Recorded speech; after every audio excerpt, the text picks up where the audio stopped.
On November 5, 2019, the official visit of the President of the Republic of Tajikistan, Emomali Rahmon, to Suez Confederation began. Emomali Rahmon was warmly welcomed by the President of Suez Confederation, Uli Maweri, in the Federal Palace. Here, a photographing ceremony of the heads of the states and familiarization with the official delegation of both countries took place. In extensive meetings and negotiations, the side discussed the prospects of cooperation between the two countries.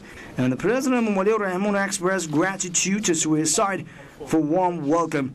During the meeting, which took place in a friendly and understanding atmosphere, the side discussed a wide range of bilateral cooperation issues. It was said that regular high-level political dialogue would be an important factor in promoting effective cooperation between the parties in all areas of mutual interest. Tajikistan has been implementing the National Development Strategy until 2030.